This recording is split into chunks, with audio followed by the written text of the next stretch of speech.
همه حدس می‌زدند که این سفر مرگ است. در واقع مطمئن بودند و می‌دانستند که به اتاق‌های گاز خواهند رفت. هر روز عده‌ای را از میان خیل اسیران انتخاب می‌کردند و به اتاق‌های گاز می‌فرستادند. آنجا هم همه چیز ناگهان محو می‌شد. انسان‌ها در میان غبار گاز در دم جان می‌سپردند و محو می‌شدند. با هر کامیونی میبایست عده معینی بروند. چه کسی میرفت مهم نبود، چون هیچ کدام از این اسیران جز یک شماره نداشتند. یعنی فقط شماره بودند و انسانیتشان اصلا مهم نبود. وقتی به مکانی که اتاقهای گاز وجود داشت میرسیدند، هر چیزی که با خود داشتند را باید به نگهبانها میدادند. هر چیزی. در تمامی اردوگاه‌های آشویتس همینطور بود. مسئولان اردوگاه یا زندان فقط به شماره مخصوصی که روی بدن اسیران خالکوبی کرده بودند توجه داشتند. اینجا دیگر برای زندانی وقتی باقی نمانده بود که به مسائل اخلاقی فکر کند. نازی‌ها برای کنترل این افراد سفاکترین و بیرحم‌ترین نگهبان‌ها و زندانبان‌ها را انتخاب می‌کردند. اسیران آنقدر زجر و شکنجه دیده بودند که برایشان هیچ چیز مهم نبود.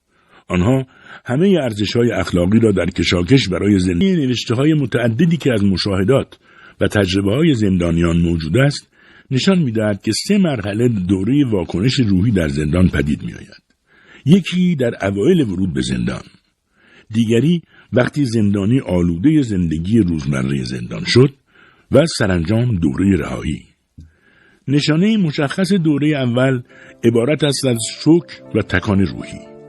گاهی این تکان پیش از ورود به زندان روی می‌دهد. 1500 نفر چندین شبانه روز با آن کامیون‌ها در راه بودند تا به مکانی که اتاق‌های گاز وجود داشت برسند، یا اساساً به مکانی دیگر برای بیگاری بروند و یا برای شکنجه و هر کار دیگری به جز خوردن و خوابیدن. من هم در میان اسیران بودم و ترس تمام وجودم را در بر گرفته بود. در میانه راه ما را از کامیون‌ها پایین آوردند و به داخل واگن‌هایی هل دادند که قطار کهنه و فرسوده‌ای آنها را می‌راند. صوت آن قطار صدای دلخراشی داشت. گویی ناله دردناکی بود، پر از ترحم به خاطر بار غمگینی که به سوی نابودی می‌رفت. وقتی صدای صوت بیشتر شد فهمیدیم به مقصد رسیدیم. یک باره فریادی ناله مانند از همه اسیران برخاست. کلمه آشویتس با لحن دردناکی از دهان همه بیرون آمد. فریاد می‌زدند آشویتس، آشویتس، و قلب همه ناگهان از کار افتاد، چون آشویتس مترادف بود با هراس، اتاق گاز، کوره آدم سوزی، کشتار دست جمعی و سقوط در گودال‌ها و گورهای جمعی. من به یاد چوبه‌های دار افتادم و سرهایی که از آن آویزان بود. سراپا هراس بودم و احساس کردم این هراس برایم لازم است، چون میبایست قدم به قدم با این زندگی پر از وحشت خو می‌گرفتم. اسیران را از این سالن به آن سالن می‌بردند. دائم فریادهای خشن نگهبان‌ها را می‌شنیدیم. این صداها خشونت سوهانی داشت، مانند ناله‌ای که از حلقوم کسی در حال شکنجه در می‌آید. اسیران جامه‌های یک جور راه به تن داشتند. سرشان از ته تراشیده شده بود. گهگاه تبسمی روی لب بعضی‌ها می‌دیدم. در روانپزشکی حالتی است به نام تصور نجات یا از این ستون به آن ستون فرج است. بعضی از این محکومان به مرگ چون این حالتی را داشتند، یعنی به این خیال می‌افتادند که ممکن است در آخرین دم مرگشان به تأخیر بیفتد و نجات یابند. ما نیز به آخرین ریسمان امید دلبسته بودیم، اما نمی‌دانستیم که نازی‌ها رحم و مروت ندارند و امکان ندارد نظم جنایت‌هایشان به تأخیر بیفتد. چه می‌دانستیم که اینها نه تنها بدن ما و زندگی ما، بلکه چیزهای کوچکی که همراهمان بود را نیز می‌گیرند و حتماً بعدها گنجینه منحصر به فردی از زر و سیم و اشیاء قیمتی خواهند داشت.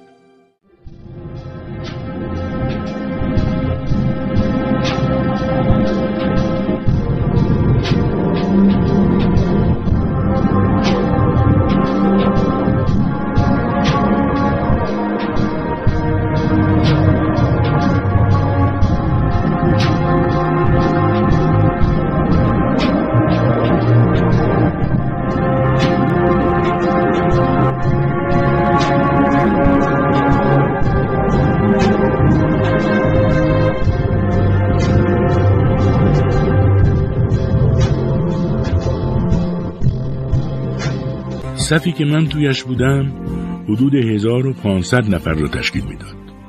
همه را در آلونکی جا دادند که 200 نفر را به سختی جا میداد. همگی سرد و گرسنه و خسته بودیم. جا نبود که روی زمین آن آلونک چون باطمه بزنیم و خودمان را گرم کنیم. دراز کشیدن که دیگر هیچ. یک تکه نان سیاه و کوچک تنها خوراکی بود که طی 4 روز در مسیر خورده بودیم. با همه اینها فریاد زندانبان را میشنیدیم که بر سر یک سنجاق کراوات با یکی از همکارانش دعوا میکرد. اسیران مات و مبهوت به آنها خیره بودند و نمیدانستند که چه حادثه‌ای در انتظارشان است. به ما دستور دادند که در 2 خط بایستیم، زنها یک طرف و مردان در طرف دیگر. بعد باید از جلوی افسری میگذشتیم و او اشاره میکرد که چه کسانی باید همان شب سوزانده شوند یا به اتاق گاز بروند. این صحنه اولین فتوای مرگ یا زندگی برای اسیران بود. بسیاری از ما، یعنی 90% ما میدانستیم که فتوای مرگ برایمان صادر خواهد شد و تا چند ساعت دیگر انجام خواهد گرفت. آنهایی که به دستور افسر به طرف چپ هدایت می شدند باید یک راست از آنجا به ساختمانی که محل سوزاندن اسرا بود بروند. بر سردر این ساختمان به چند زبان اروپایی واژه گرمابه نوشته شده بود. وقتی زندانیان داخل آن می شدند به هر کدامشان یک قطعه صابون می دادند و بعد چه بهتر که نگویم چه بر سرشان می آوردند. ما آن شب به آن ساختمان هدایت نشدیم. وقتی هدایت شده ها به داخل ساختمان رفتند، ما دقایقی بعد ستونی از شعله را دیدیم که به آسمان خاکستری لهستان می رفت. دوستان ما آنجا بودند، سیال در آسمان ها. بعد نگهبانان SS با تفنگ ما را دنبال کردند. یعنی ما را از آن ایستگاه دواندند و از سیمهای خارداری که برق داشت گذراندند. وقتی عرقمان را درآوردند به محلی برای شستشو هدایتمان کردند. برای ما که از انتخاب اول جان به در برده بودیم، این حمامی حسابی بود و باز آن خیال از این ستون به آن ستون نجاتمان داد. هنگام حمام کردن ما بقیه چیزهای با ارزشی که اسیران داشتند توسط نگهبانان و مأموران SS غارت شد. آن اشیا را از هر سوراخی که مخفی شده بودند در می آوردند و مال خود می کردند. بعد همه ما را در آلونکی جای دادند که مثل اتاق انتظار بود. من لوله کاغذی را در جایی از بدنم مخفی کرده بودم که نوشته‌هایی حاصل یک عمر کار علمی هم روی آن بود. نمیدانستم چه کنم. خواستم به آنهایی که همه چیزشان را تحویل داده بودند و دیگر بازرسی نمی شدند تحویل بدم. به یکیشان رجوع کردم و گفتم می توانی این را برایم مخفی کنی؟ کلمه‌ای زشت با خشم گفت که دردم حقیقت آشکاری را درک کردم. این حقیقت که دیگر هیچ چیز برای هیچ کس باقی نمانده و باید به طور کلی با زندگی گذشته خودمان ودا کنیم.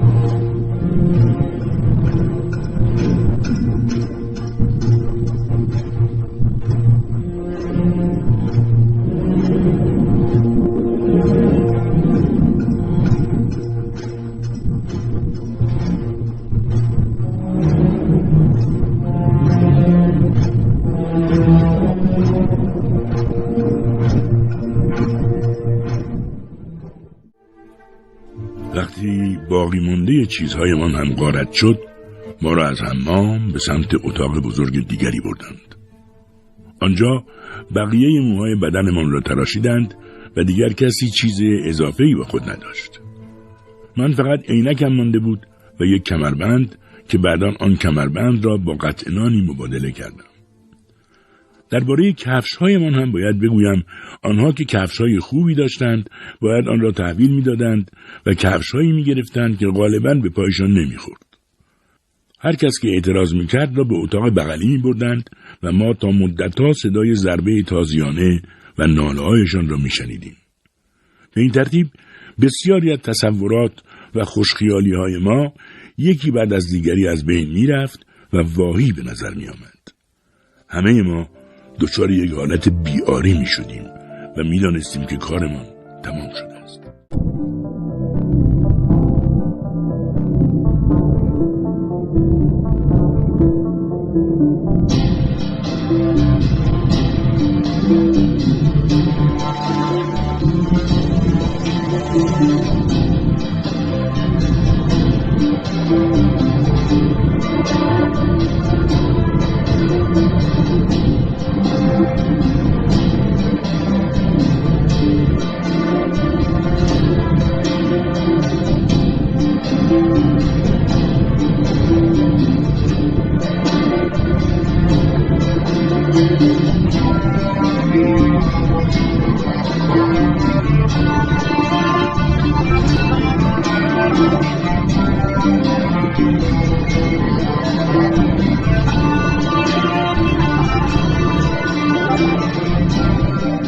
آنجا شگفتی‌ها برای ما فراوان بود. آنها که پزشک بودند یا روانشناس مثل من، زودتر از دیگران می‌فهمیدند که کتاب‌های درسی پر از دروغ است. مثلا در جایی از کتاب‌های درسی ما گفته شده بود که آدمیزاد نمی‌تواند بدون خواب بیش از ساعات معینی زنده بماند. این کاملا دروغ است. یا من خودم خیال می‌کردم تاب خیلی چیزا را ندارم. مثلا بدون این چیز یا آن چیز خوابم نمیبرد، یا اگر فلان چیز را نداشته باشم نمیتوانم زندگی کنم. ثابت شد که اینها همه خیالات غلطی است. شب اولی که در آشویتس بودیم بر بسترهایی از الوار خوابیدیم. روی هر تخت چوب که 2.5 متر تا 3 متر درازی داشت 9 نفر آدم بدون ملافه خوابیدند و خوابشان برد. ما همه پهلو به پهلو و در بغل هم خوابیدیم که در آن سرمای هولناک هیچ گرمایی هدر نرود. بالشمان کفش‌های قراضه‌ای بود که تحویلمان داده بودند.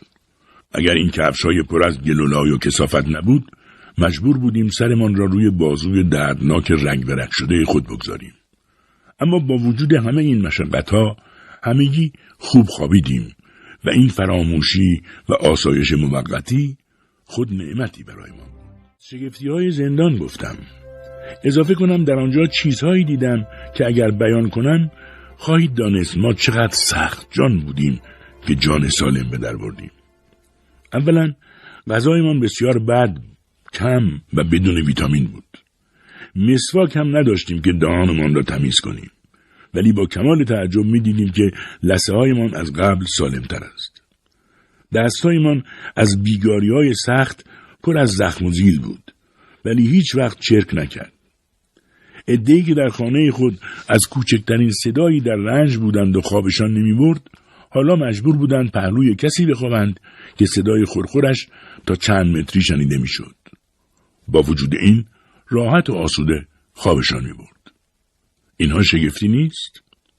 اگر کسی امروز از ما مفهوم گفتار داستایوفسکی را بپرسد که گفت آدمیزاد موجودی است که به هر چیز خو می‌گیرد، جواب میدم درست است. ولی نپرسید که چطور، چون واقعا نمیتوانم توضیح بدم. یکی از توصیه‌های قدیمی‌ترها به ما تازه واردها این بود که اگر می‌خواهید زنده بمانید تنها یک راه دارد. باید به درد کار بخورید.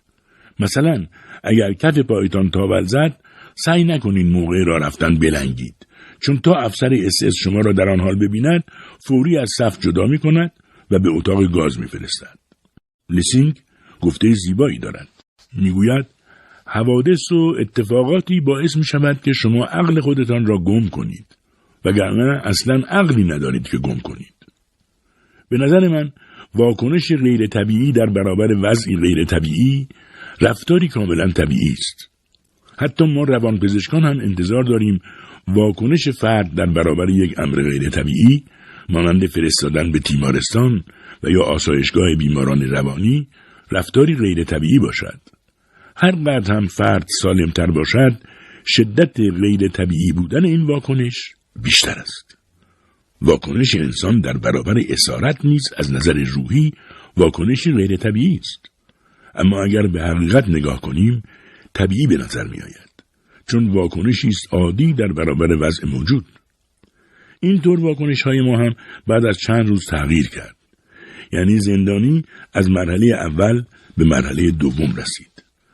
مرحله دوم مرحله بیدردی، بی‌حسی و خونسردی نسبی است. در این مرحله زندانی به مرحله ای از مرگ احساساتش می رسد. زندانی به محض ورود به اردوگاه مرگ اول از همه نگران خانه و خانواده خود است. گاهی فشار این عواطف به حدی حاد است که طرف می‌بیند دارد از حسرت دق می‌کند. اما مدتی بعد این نگرانی از بین می‌رود و جایش را نفرت و بیزاری از زندانبانان و نگهبانان می‌گیرد. یعنی تنفر از زشتی محیط بر همه احساسات غلبه می‌کند.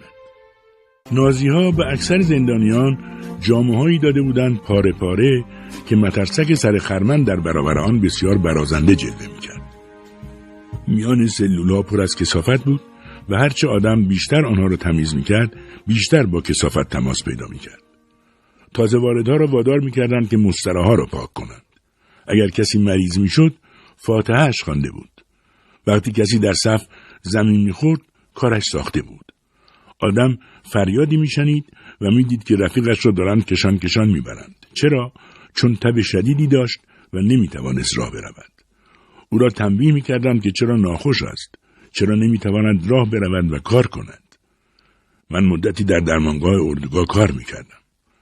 غالب اسیرانی که به آنجا می‌آمدند تب شدید داشتند و هذیان می‌گفتند. بسیاری از آنها رو به مرگ بودند. وقتی یکی از آنها در روی تخت خوابش می‌مرد، بقیه به اموال او حمله می‌کردند. آنان چه اموالی؟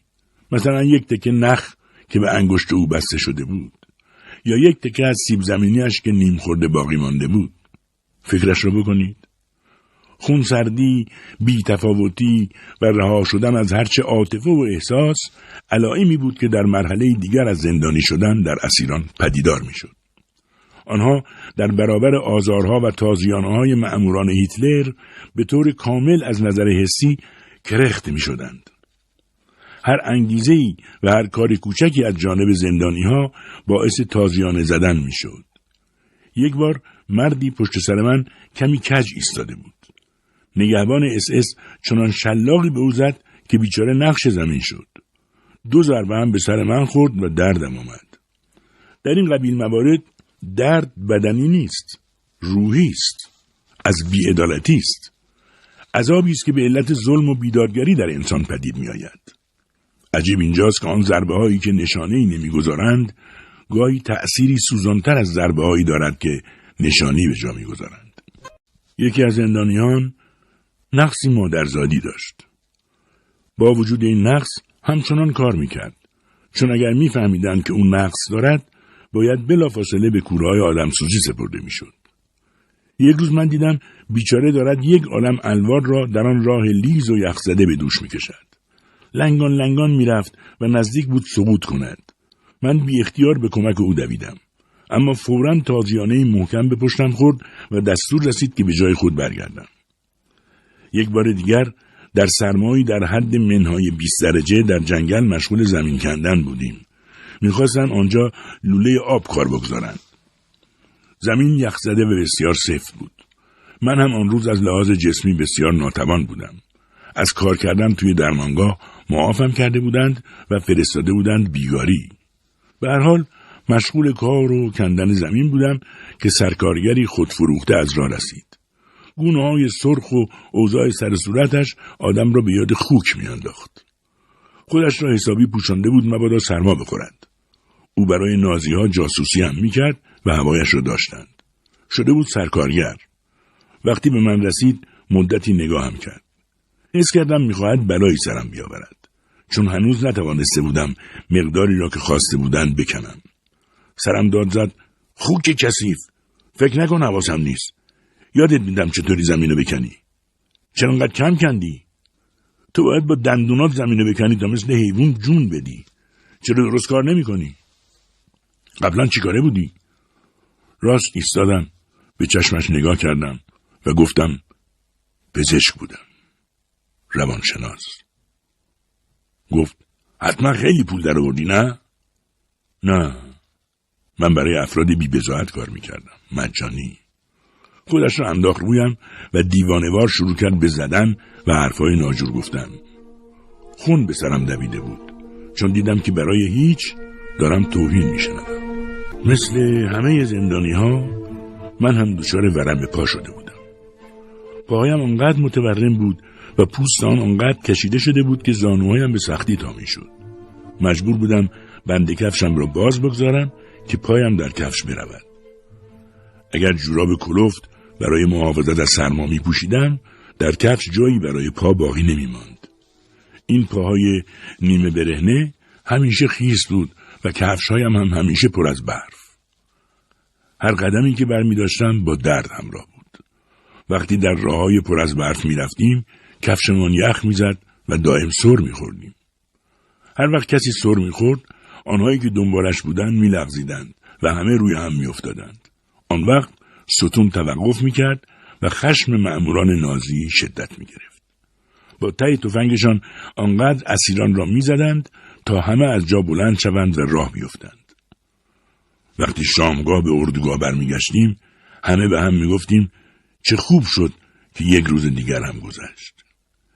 زندانی ها معمولاً بهترین زمان خود را در خواب سپری می کردند. چون برای زندانی آرزوها و لذتها فقط در خواب ظاهر می شد. آنها چه چیزی را در خواب می دیدند؟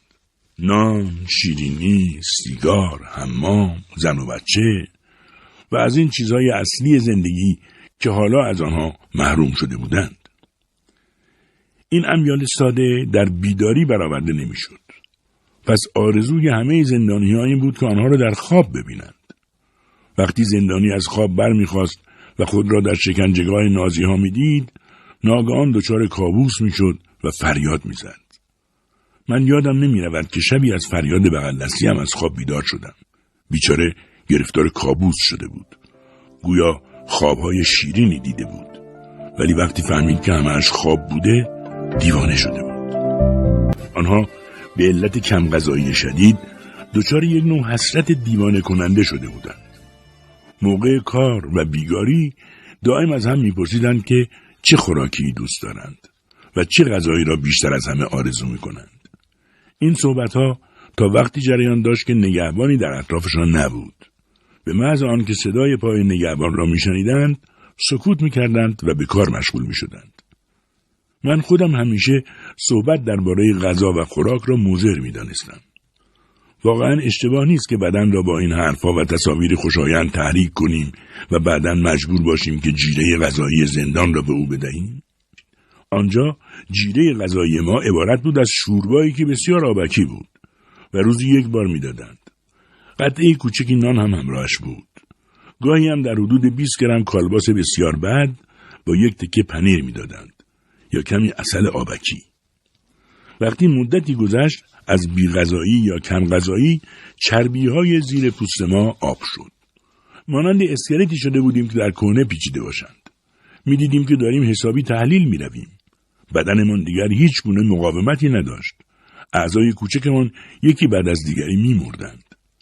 هر کدام از ما به حساب نسبتاً دقیق می‌توانست بگوید که نوبت مرگش کی خواهد رسید. از بس بیماری و مرگ دیده بودیم، علائم را به خوبی می‌شناختیم و پیشبینی‌ها غالباً درست در می‌آمد. در گوش هم می‌گفتیم این یکی مردنیه. نوبتش رسیده.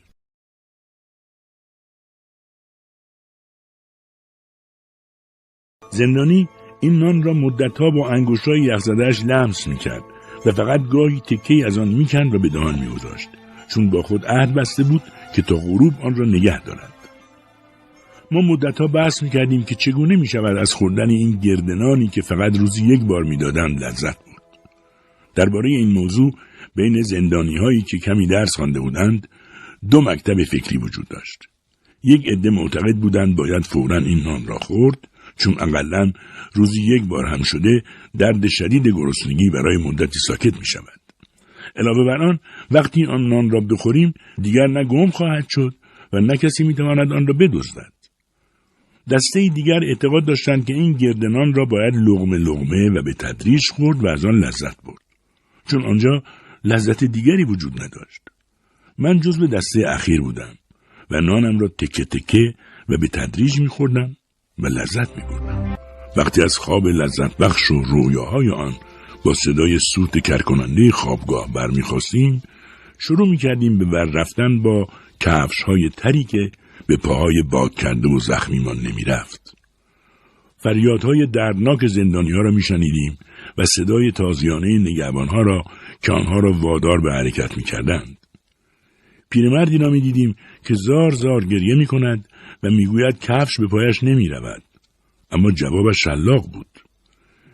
بیچاره مجبور می‌شد با پاهای برهنه برخیزد و بدود و روی برفا به کاری که وادارش می‌کردند مشغول شود.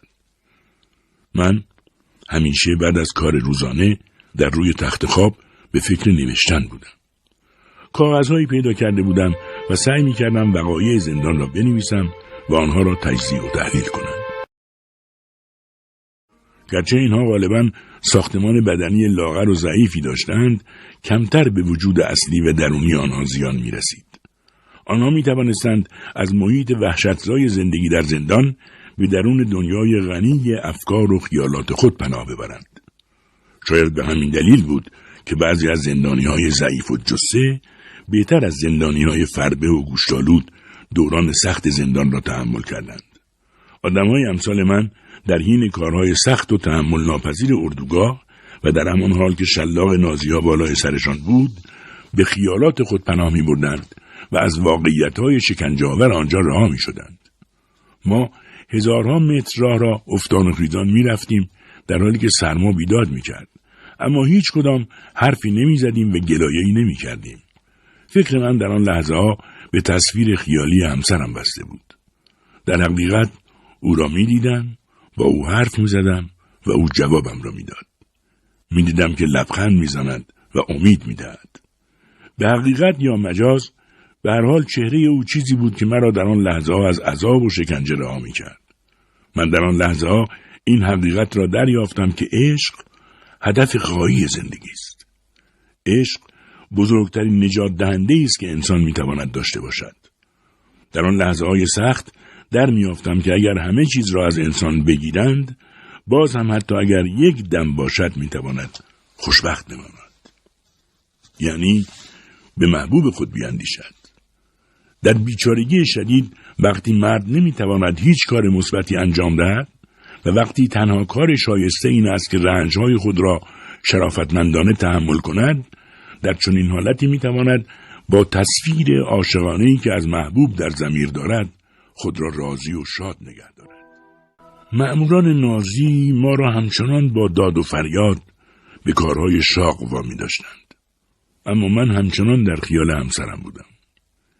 نمیدانستم که زنم زنده است یا مرده، چون نازی‌ها اغلب آدم‌ها را از بین برده بودند. هیچ راهی هم نداشتم که از واقعیت او باخبر شوم. اما خیال او و گفتگو با او برایم همچنان آشکار و زیبا بود. تمرکز به این زندگی درونی، یعنی زندگی با خود و با خیال عشق خود، برای زندانیانی مثل من پناهگاه و کمکی شایان بود.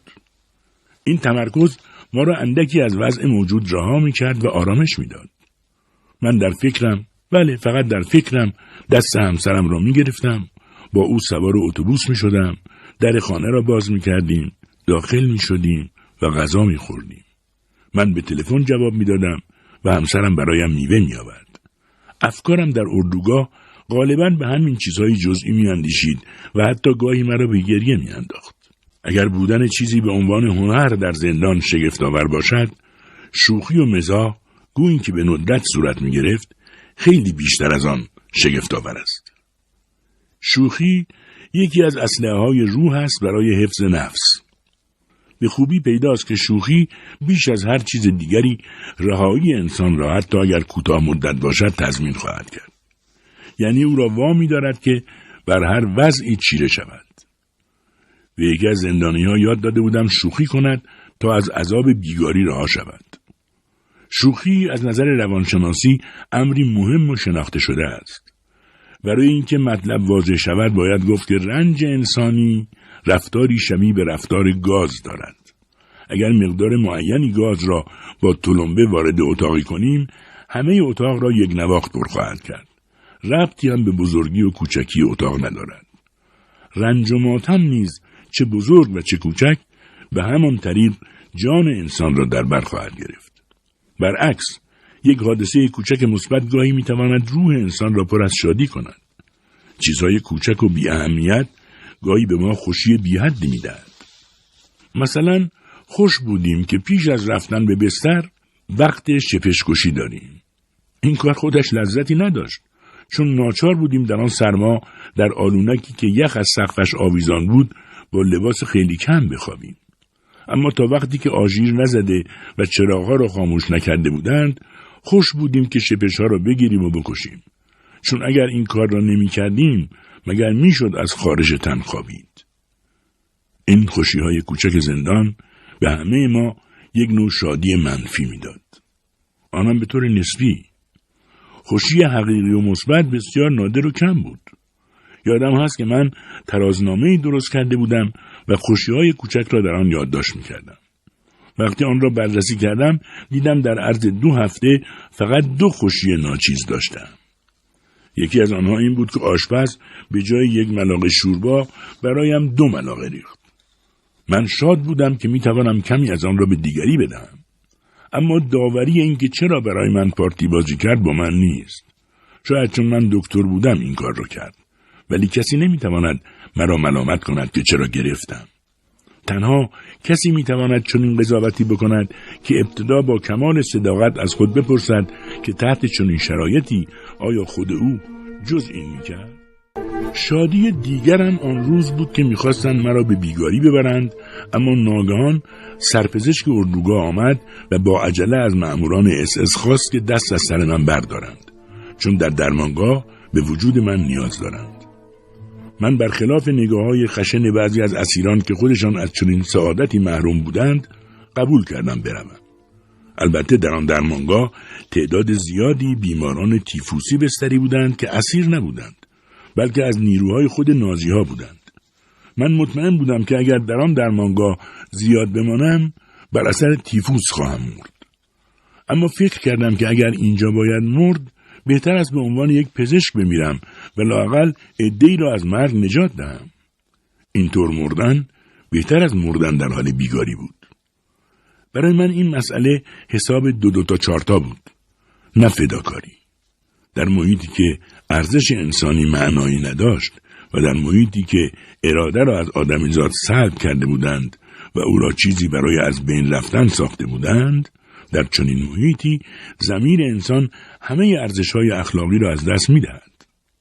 اگر کسی در آنجا با از بین رفتن این ارزش‌ها مبارزه نمی‌کرد و همه کوشش خود را به کار نمی‌برد که این یک جو عزت نفسی را که باقی مانده است بیدار نگه دارد، حس انسان بودن را از دست می‌داد. او دیگر جزئی می‌شد و قسمتی می‌شد از توده‌ای بزرگ که به زندگانی حیوانی سقوط کرده باشد. این توده بزرگ را رمه‌وار گاهی از یک جا به جای دیگر می‌بردند و بی‌نهایت از آنها کار می‌کشیدند. گاهی همه را با هم و گاهی تنها، مانند گله‌ای گوسفند بی اختیار.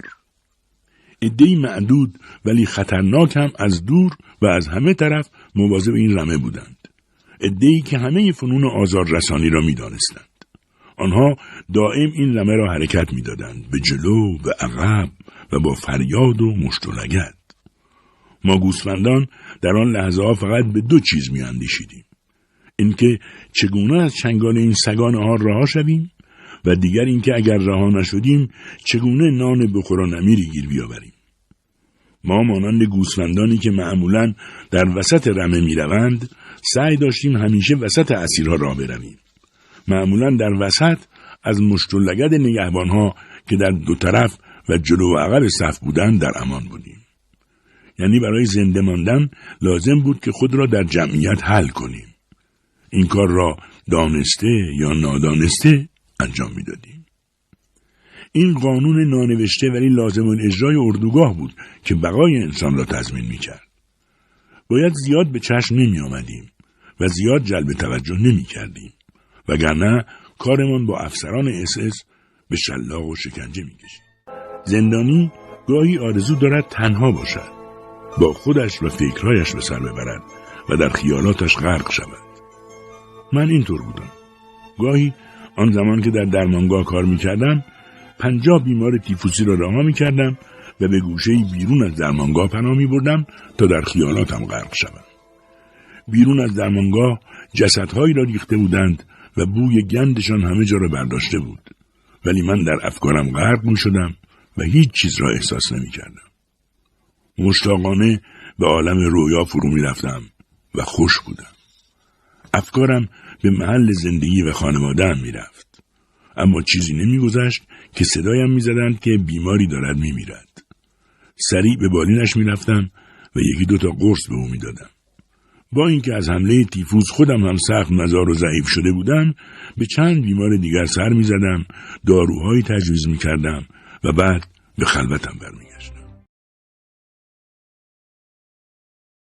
خود زندانی جان به لب آمده نیز تنها وقتی غایت این بی‌ارزشی را در می‌یافت که عده‌ای را برای سوزاندن در کوره‌های آدمسوزی انتخاب می‌کردند و می‌بردند. آن بدنهای لاغر و فرسوده و چروکیده را روی گاری‌های چوبی می‌گذاشتند و زندانیان دیگر را وادار می‌کردند که آنها را در میان طوفان و برف تا ساختمانی که کوره‌ها در آن قرار داشت بکشند. اگر یکی از آن بیچاره‌ها پیش از حرکت می‌مرد، باز هم جسدش را در گاری می‌انداختند، چون آمار باید درست از کار در می‌آمد. آمار هم وابسته به شماره‌ها بود. زنده یا مرده فرد اهمیتی نداشت. شماره‌اش مهم بود. چه کسی به ماورای آن شماره و سرنوشت آن بیچاره اهمیت می‌داد؟ فاجعه آنجا بود که وقتی این انتخابات صورت می‌گرفت و بیچاره‌ای را درون گاری می‌گذاشتند، بقیه زندانی‌ها او را برانداز می‌کردند تا ببینند چیزی به درد بخوری دارد یا نه. اینجا دیگر احساسات واقعاً معنی نداشت. بیدردی و بی‌حسی زندانیان علاوه بر وسیله دفاعی محصول عواملی مانند بیخوابی و گرسنگی نیز بود. این البته در زندگی عادی هم اتفاق می‌افتد. بی‌حوصلگی دائم نیز یکی دیگر از مشخصات روحی زندانیان بود. ولی بیخوابی تا اندازه‌ای به علت کرم‌هایی بود که دائم در سالن و محل خواب و استراحت زندانیان می‌لولیدند. نداشتن قهوه و سیگار نیز کم و بیش باعث تندمزاجی می‌شد. علاوه بر این علل جسمی، علل روحی دیگری نیز به صورت عقده وجود داشت. بیشتر زندانیان گرفتار عقده حقارت شده بودند. همه ما خیال می‌کردیم آدمی هستیم، ولی در زندان کسی به ما محل نمی‌گذاشت. درست است که ارزش‌های درونی انسان به چیزهای عالی‌تر و روحانی‌تری متکی است، اما باید دانست که در دنیای آزاد نیز مردمی که به این ارزش‌ها ایمان دارند بسیار معدودند. چه رسد به دنیای زندان؟ زندانی معمولی بدون اینکه متوجه باشد حس می‌کرد که کوچک شده است. این مسئله وقتی به خوبی ظاهر می‌شد که به اوضاع زندان می‌اندیشید. زندانیان ممتاز، یعنی سردسته‌ها، آشپزها، انباردارها و پلیس‌های اردوگاه هیچ وقت خیال نمی‌کردند که تنزل یافتند. بعضی از آنها حتی گرفتار وهم گندگی هم شده بودند. واکنش روحی و حسد اکثریت نسبت به آنها به چند نوع نشان داده می‌شد. مثلا درباره یکی که پلیس شده بود همه می‌گفتند فکرشو بکن، این آدم قبل از اسارت توی بانک کار می‌کرد. حالا اینجا پلیس شده و مواظب ماست. اینطور مسائل گاهی منجر به جنگ و دعوا بین خود اسرا می‌شد و معمولاً هم نتایج خطرناکی داشت، چون همشان را نازی‌ها تارمار می‌کردند و به شکنجهگاه‌ها می‌فرستادند. ما که در گردوگاه‌های نازی‌ها زیسته‌ایم همیشه مردانی را به یاد می‌آوریم که تخت به تخت می‌رفتند و زندانیان دیگر را دلداری می‌دادند. حتی آخرین تکه نان خود را به آنان می‌بخشیدند. گرچه تعداد آنها کم بود، ولی همین نفس وجودشان نشانه آن بود که ثابت کند همه چیز را می‌توان از انسان گرفت جز یک چیز را، و آن هم مرام اوست. در بررسی نهایی این موضوع به این نتیجه می‌رسیم که زندانی به هر صورتی که با او رفتار می‌کردند در نهایت محصولی بود از تصمیم نهایی خودش و نه تأثیر محیط زندان. داستایوفسکی در جایی گفته است من تنها از یک چیز هراس دارم و آن این است که شایسته رنج‌هایم نباشم. ما در اردوگاه اسیران مردان دلیری را می‌دیدیم که رفتارشان، رنج‌هایشان و مرگشان شاهدی بود بر این که همه چیز را می‌تواند انسان گرفت جز مرام او را. همین مرام آنها بود که زندگی را برای ما معنادار و با هدف می‌کرد. زندگی در اردوی اسیران برای ما فرصتی بود برای درک ارزش‌های عالی اخلاقی. فهمیدیم اگر زندگی معنایی داشته باشد، رنج کشیدن هم معنایی دارد. طریقی که انسان صلیب خود را به دوش می‌کشد، فرصتی است که حتی در سخت‌ترین شرایط معنای عمیق به زندگی خود بدهد. در میان زندانیان تنها چند نفری توانستند آزادی درونی و مرام خود را نگه دارند. حتی اگر تنها یک نمونه هم بود، نشان می‌داد که نیروی درونی قادر است در برابر آنچه به نظر می‌آمد که بر او مقدر شده پیروز خواهد شد. مشاهدات روانشناسانه من در زندان نشان می‌دهد تنها آنها که گذاشتند قدرت اتکایشان بر وجود خود تحت تأثیر مسائل زندان قرار نگیرد پیروز شدند. کسانی که نمی‌توانستند بر قدرت درونی خود متکی باشند، نمی‌توانستند هم هدفی غایی در زندگی داشته باشند. فکر اینها را اوضاع زندگی در اردوگاه مختل می‌کرد و پوسیدگی خاصی در روحشان پدید می‌آمد. زندانی اگر اتکای درونی خود را از دست می‌داد، در نظرش همه چیز بی‌معنا می‌شد. این زندانیان فراموش می‌کردند که گاهی وضع دشوار به انسان‌ها فرصت می‌دهد که از لحاظ روحی به حدی که بالاتر از قدرت آنهاست پرواز کنند. آن زندانی که امیدی به آینده نداشت، محکوم به فنا بود. او با از دست دادن امید، اتکای درونی خود را نیز از دست می‌داد و باعث سقوط خود می‌شد. معمولاً این حالت هم اینطور اتفاق می‌افتاد. زندانی یک روز صبح از جایش بر نمی‌خاست. از رخت خواب بیرون نمی‌آمد تا لباس بپوشد و صبحانه بخورد و بعد به بیگاری برود. التماس و تهدید هم فایده نداشت. او همانجا افتاده بود و به سختی تکان می‌خورد. حتی نمی‌گذاشت او را به درمانگاه ببرند. خلاصه زندگی را باخته بود. همانجا در بستر پر از کثافت خود می‌ماند و دیگر هیچ چیز آزارش نمی‌داد. فقط به سقف زل زده بود و دیگر هیچ. بعد هم مأموران و نگهبان‌ها می‌آمدند و او را درون یک گاری به کوره‌های آدمسوزی می‌بردند. همین و تمام. نومیدی مقاومت بدن را از بین می‌برد و انسان را در برابر بیماری‌های پنهان ضعیف می‌کند. اگر امید نباشد، بدن انواع بیماری‌ها را می‌پذیرد و نابود می‌شود. نیچه چه خوب گفته است که هر کس چرایی برای زنده بودن دارد، با هر چگونه‌ای خواهد ساخت. این را باید به عنوان شعاری در درمان روانی انسان‌ها پذیرفت. من هر وقت فرصتی پیدا می‌شد، می‌کوشیدم به زندانیان این چرایی را خاطر نشان کنم. یعنی هدفی که به خاطر آن زنده باشند تا بتوانند چگونگی‌های طاقت فرسای زندان را تحمل کنند. وای بر آن کس که تصور می‌کرد دیگر زندگی برای او معنایی ندارد، هدفی ندارد، مقصدی ندارد، علتی برای زنده بودن ندارد. پاسخی که چنین زندانی میداد این بود که من دیگه انتظاری از زندگی ندارم. واقعا چه جوابی میشد به این حرف داد؟ چیزی که واقعا لازم بود این بود که تغییری اساسی در طرز فکر چنین کسانی داده شود. البته اول ما میبایست خود این طرز فکر را میآموختیم و پس از آن به اسیران یاد میدادیم. ما باید میآموختیم که واقعا اهمیتی ندارد که ما چه انتظاری از زندگی داریم، بلکه باید ببینیم زندگی چه انتظاری از ما دارد. ما نه تنها باید از پرسش معنای زندگی بپرهیزیم، بلکه باید تصور کنیم این پرسشی است که زندگی هر روز و هر ساعت از ما می‌کند. پاسخ آن را ما باید با رفتار صحیح و شایسته بدهیم، نه با گفتار و تصور. این وظایف از فرد به فرد و از لحظه‌ای به لحظه دیگر تغییر می‌کنند. پس نمی‌توان معنای زندگی را به طور جامع پاسخ داد.